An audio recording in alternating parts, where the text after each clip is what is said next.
A state senator under criminal investigation resigns. Legislation is piling up on the Capitol floor, and harrowing 911 tapes from a scene of a Norman killing. This is OU Nightly.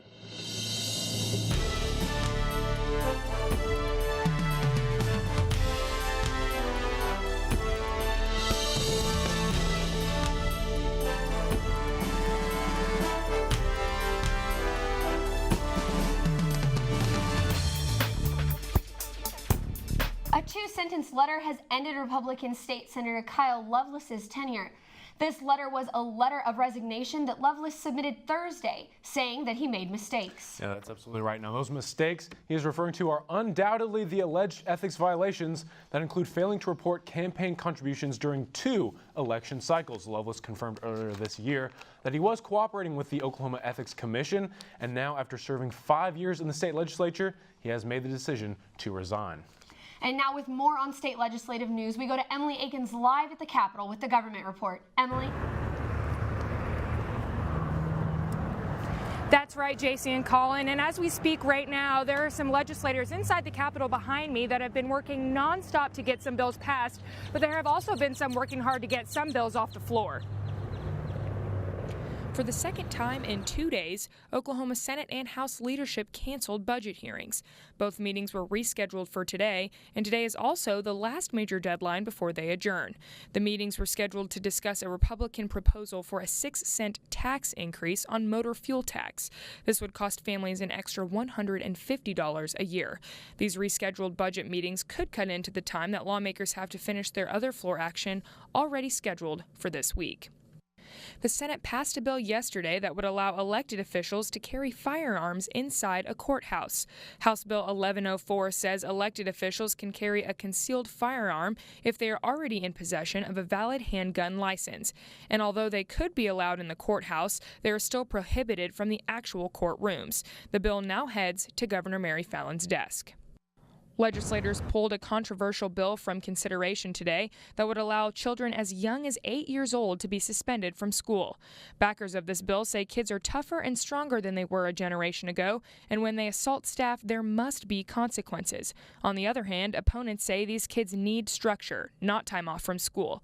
It's also no secret that the state is facing nearly a $900 million budget hole and can't afford to hire more counselors. The bill's author says he plans to come up with a better plan to present next year. And as bad as it may sound, some legislators might be heading home today without advancing a teacher pay raise bill. This bill proposes about a $6,000 raise in a 3-year period, but without a way to fund it, the outlook just isn't so good. Reporting live from the Capitol, Emily Akins, OU Nightly. Thank you, Emily. All right, joining us now is OU Nightly's Capitol reporter, Eric Payne. And he joins us with a recap of what has happened so far this session. Eric, thank you for joining us. Thanks, guys. Now, it's been a wild session. There's been a lot happening, a lot of different topics from education, which a lot of the teachers have been kind of keeping their eye on really closely. I know a lot of people have been keeping account of how many days have gone by without some sort of plan since the penny sales tax failed in November. But as Emily mentioned earlier, they could go home this weekend without a plan to increase teacher salaries. But, however, the Senate and House leadership could still introduce something later on in the session. Yeah, from what I've heard, that plan would expand teacher salaries $6,000 over the next 3 years, if that's correct. And there was also a plan that was turned down that would increase teacher salaries by about 4%. So I know that a lot of Oklahoma teachers were banking on that. But let's talk about health care in Oklahoma. I understand you had a pretty interesting interview. So in March, the Oklahoma Insurance Commissioner sent out an email to Governor Mary Fallon saying that there was only one insurer in the state and that they were in danger of leaving. So I spoke with Senator John Sparks. He's the Senate Minority Leader, and he kind of talked about how rural hospitals could be in trouble if that doesn't pass. So could we roll that? Yeah. Regrettably, I don't think it's going to happen until we have more hospitals go bankrupt. Until the hospitals and the healthcare providers become more vocal about this, no, I don't. This would also help with our current budget problems in the state. Now, there's also been a few high-profile resignations. Yes. Absolutely. We talked about Senator Kyle Loveless resigning. Actually, and you'll remember last month, Senator Ralph Shorty resigned after being arrested and charged for engaging in child prostitution. And then in February, Representative Dan Kirby also resigned after an investigation into sexual harassment allegations. Yeah, plenty of controversy there. Plenty going on, of course. Well, thank you so much, Eric. It's been great to have you, of course, right here on the desk with us.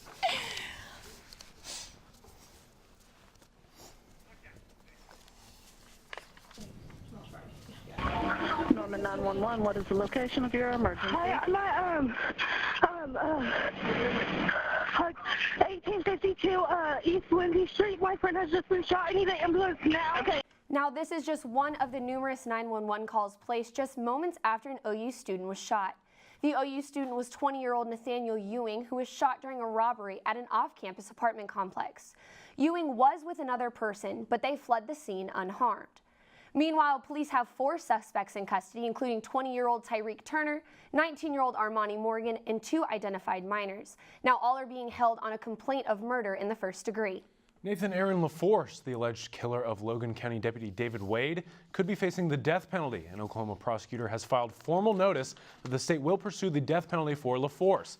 And if he is convicted of a first-degree murder charge, it is expected that he will be put to death. LaForce is currently in jail, and court documents do not list an attorney to represent him. Now, a saltwater spill has been discovered in the main source of fresh water for Tallgrass Prairie Preserve. Environmental tests detected the spill, and EPA inspector was shown a broken drain pipe that eventually led to a finding of the source. Tallgrass Preserve Director Bob Hamilton says that ditches have been dug to collect contaminated water until chunks can pump the rest of the water out. All right, JC, it's been a wild week of Oklahoma weather. It really has, and thankfully I know the clouds have kind of let up today, but Jordan, what can you tell us about, later on? Yeah, we've got some rain on the way. In fact, we've got another series of flood watches and flash flood watches that have been issued for portions of the state. We have a flash flood watch for the eastern part of the state. Van Norman just have a flood watch for now. So again, second week in a row, and we're dealing with flood watches coming up for the weekend. So temperatures right now, though, warm front is moving through. We can see the difference, 68 degrees compared to 74 degrees. So that warm air is starting to move in, and that's going to be setting the stage for some stormy weather coming tomorrow, Saturday, and Sunday. So the clouds are going to be sticking around. We're going to have a wet weekend ahead and some flooding possible and maybe some severe weather. I'll have all the details coming up, but for now, back to you guys. All right, thank you, Jordan. The College of International Studies has launched a new project that aims to mimic the popular Humans of New York series. Program advisor Mary Beth Polk said the Humans of the World at OU will help broaden university culture while strengthening its community. Polk said the dean of the college created the project after the 2016 presidential election and the uneasiness that seemed to surround the topic of immigration. We really want to highlight the humanity of the students that come to OU and show that they're not as scary as what the news makes them out to be. Polk says anyone can contribute to the project. To learn more or get involved, visit hotwou.tumblr.com. And still to come on OU Nightly, the White House pushes for a showdown on Obamacare. Plus, a backlog of rape kits at Norman PD. Stay with us.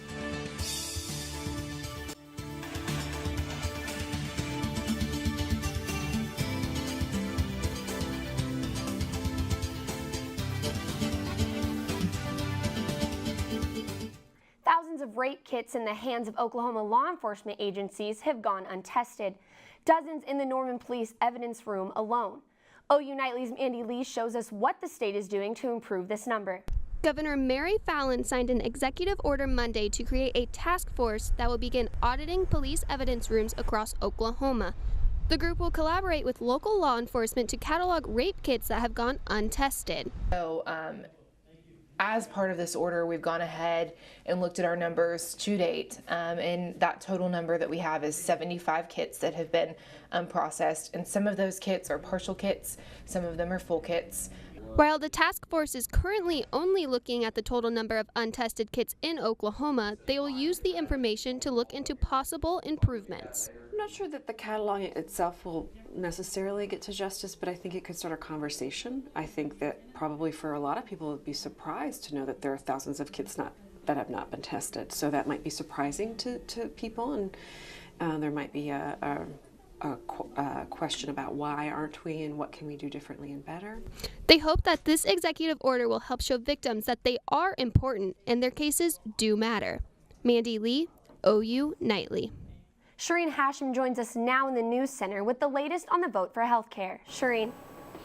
White House pressure for the House of Representatives to vote on health care continues, but the Speaker of the House is having trouble rounding up enough votes. We're going to go when we have the votes, but that's the decision we'll make when we have it, and something tells you you'll probably be the first to know when that happens. I would argue that this is a bill that a moderate would more likely want to support. House Speaker Paul Ryan guarantees that progress has been made. President Trump's new proposal for tax reform would reduce tax rates for most Americans as well as simplify the tax code. But critics say it looks more like welfare for corporations and the wealthy. The proposal will slash corporate tax to 15%, reduce tax brackets from 7 to 3, and double individual standard deduction. The Pentagon's top watchdog has launched its investigation on former National Security Advisor Michael Flynn for receiving money from foreign groups. The Pentagon office will try to determine whether Flynn failed to obtain required approval prior to receiving the payments. We have no evidence, zilch, that he obtained permission from the Secretary of the Army and the Secretary of State to accept any foreign government payments as required by law. And Colin and JC, the passenger that was dragged off a United Airlines flight, reaches a settlement, but the amount of that settlement was not disclosed. Well, thank you, Shireen. Yeah, I'm sure they didn't want to disclose that information. Right. No one wants to know how much you got. Situation, to say the least. All right, well, coming up next on OU Nightly, Jordan Overton will join us and have a preview of what could be a rainy weekend. Stay with us. Weather is next. Welcome back to OU Nightly. I'm Jordan Overton. Look at your weather. So right now you're looking at a live look at the Norman Music Festival. Again, we're set up for that. It opens at 6 o'clock tonight. And your forecast for that's not looking too bad. Looking at the 60s for tonight, I've got 20% chance mainly for a few passing showers, but it should not be a big deal. Again, sunny skies right now. Those clouds will be increasing as we go through then. And for tomorrow night, that's going to be the best chance for rain, so 60% chance of rain for Friday night. And then Saturday, an even better chance for rain, 80% chance of rain on Saturday night with temperatures inside the 60s. So really, honestly, the best chance to see the Norman Music Festival is going to be tonight because it's going to be wet as we go into Friday and into Saturday. Right now, though, our system is approaching. You can see the rain starting to come around it. That's going to be impacting us tomorrow, Saturday, and Sunday. A multiple day system. Biggest concern with this is going to be some very heavy rain. So there's a front moves through. What it kind of does is it basically kind of stalls out in southeastern Oklahoma. And then we get to tomorrow afternoon, we get these storms start to develop. So there it is. There's a chance for rain around 10 o'clock tomorrow night in Norman, where we could see our first round of what will be mini rounds of rain as we go through the weekend. And then we get to Saturday. This whole system just continues. There it is. On Saturday, more rain, more and more rain all across all of the entire state, even some snow. That snow is going to move into the Panhandle. The Panhandle could see maybe 3 to 5 inches of snow on Sunday. So just a very strong late April, early May system moving through. That's Saturday. Then we get to Sunday. It just keeps on pushing off. And there's the wraparound rain that we'll see on Sunday. But notice the strong northwest winds behind it. Highs on Sunday, 53 degrees. Very, very chilly for Sunday afternoon. It's going to be very, very chilly on Sunday afternoon thanks to that cold air moving into the state on Sunday afternoon. Now, biggest question is severe weather. What's the chances here? Best chance is going to be southeast of Oklahoma City. That's where I think the best chance for severe weather will be. So Norman, we have to keep an eye on it mainly for tomorrow. But other than that, we should be pretty good. Now, but the biggest issue here, other than the severe weather, is definitely the rainfall. Look at this, 3 inches of rain possible in Norman, 4 inches in McAllister, and almost 6 inches in Muskogee. That's definitely a possibility in eastern Oklahoma and western Arkansas. They could see a lot of rain. The flooding issues could be a very big deal. Now, on Sunday morning, if you're planning to go to the marathon, it is going to be wet, as it seems like it always is every year. So rain, and it's also going to be pretty chilly inside the 40s for the marathon on Sunday morning. Then we extend the forecast out. That system moves off by Sunday. Get a break for Monday and Tuesday before next system comes in Wednesday and Thursday of next week. Wow, all I can say is I am very glad I'm not going home this weekend, considering it's going to snow. It's going to be wet. Thank you, Jordan. Oh, well, sports is up with a preview of the big night for some OU football players, including Joe Mixon. That's right, he's been called plenty of names, but will he hear his name called tonight? Stay with us. Today is the day fans of abysmal NFL teams such as myself enter the weekend renewed with the hope and promise that the players taken in the draft this year will restore the teams to their former glory. Several OU players figure to hear their names called over the weekend, but the most intriguing name continues to be running back Joe Mixon. With all the intrigue surrounding the name, Joe just hopes to be able to hear his name called by the commissioner. According to NFLscout.com projections, Mixon will be the 86th overall pick, but plenty of other projections have him all over the place, such as high in the second round. Blitnikoff winner Dede Westbrook and all-time OU rushing leader Samaje Perine are projected off the board next, and linebacker Jordan Evans is a likely 5th or 6th rounder. Evans pled his case to teams at OU's Pro Day last month. I mean, I just think I'm very competitive. I'm a good teammate. You know, I'm willing to do whatever I can to help the team win, whether that's my production on special teams or on defense. But just, you know, you got a good player in me. Another productive Sooner starter, Ahmad Thomas, started every game the past 3 years at safety, but Thomas isn't a surefire pick this year, likely to land on a team through free agency. In addition to Thomas, NFLscout.com has Charles Walker and Jordan Wade on the bubble as well. All three are projected to be either selected in the 7th round or go undrafted. Earlier today, the 15th ranked Oklahoma Sooners tennis team downed the 9th ranked Texas Longhorns in the Big 12 tournament. Tied 3-3, the match came down to senior Alex Galea, who won the last set 6-2 to win the match, and the Sooners advanced to the semifinals. OU, more Sooner sports, the women's golf team was awarded the 6th seed in the Lubbock Regional. The regional will begin May 8th, and the low 6 teams will move on to the NCAA Finals. The NBA playoffs continued on last night with the Wizards back at home taking on the Hawks in Game 5 of their series. Atlanta won the last 2, but wouldn't find the same result in this one. Led by Bradley Beal's 27 and John Wall's 20 points, 14 assists, and one vicious left-handed throwdown, the Wizards squeaked out with a 103-99 victory, taking a 3-2 series lead as the action shifts back to Atlanta. And the winner of that series will be playing the winner of this one, a series that has watched the home team lose each game so far, with the Bulls struggling since losing Rajon Rondo in Game 2. Fortunately for the Bulls, the road team trend would not continue in Game 5. Isaiah Thomas chipped in 24 points. Al Horford added 21, 9 assists, and 7 boards. Celtics defense suffocated Jimmy Butler into just 14 points en route to a 108-97 home win. But back to the NFL draft, former Michigan tight end Jake Butt is projected to go somewhere on the day 2 of the draft. Despite the fact that he hasn't yet played in the NFL, that didn't stop Charmin from taking advantage of Jake's great last name. The toilet paper company dumped a truckload of toilet paper off at Butt's home, along with some amazing jerseys for him and his mom. And guys, if his NFL doesn't pan out too well, at least he can wipe away the stench of his career. Yeah, I really hope it does, because that would be a real bummer. That is your cringeworthy joke of the day, ladies and gentlemen. Thank you, Holden. Not so much way to for take you that down a notch, Colin. Oh, well, coming up, Norman Music Festival is about to be underway, and Blakely Durham will have more from the scene. Stay with us.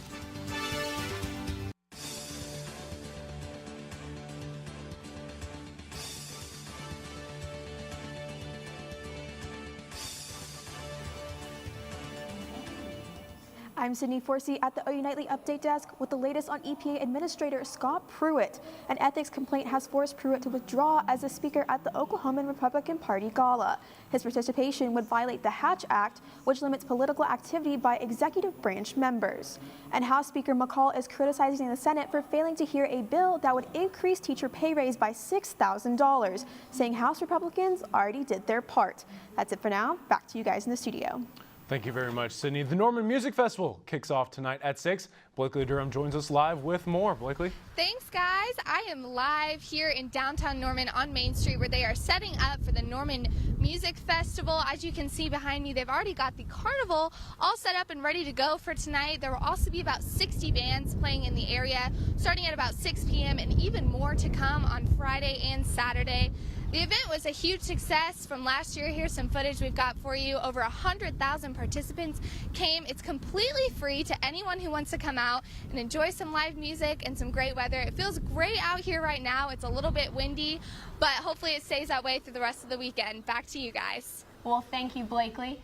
And I know she kind of mentioned the rain, but would you like to talk more about how that's going to continue? So the wind, it is pretty windy out there, as we just saw, and that will continue for the rest of the evening, and the clouds will also be on the increase. So it's sunny now. The clouds will be increasing. Very slight chance for a passing shower, maybe later, maybe after 7 o'clock.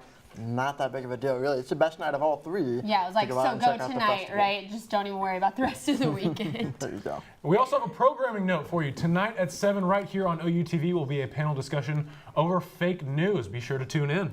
Right, so thank you for watching OU Nightly. Be sure to join us tomorrow at 4:30. Thank you for joining us. Have a great evening. Good night.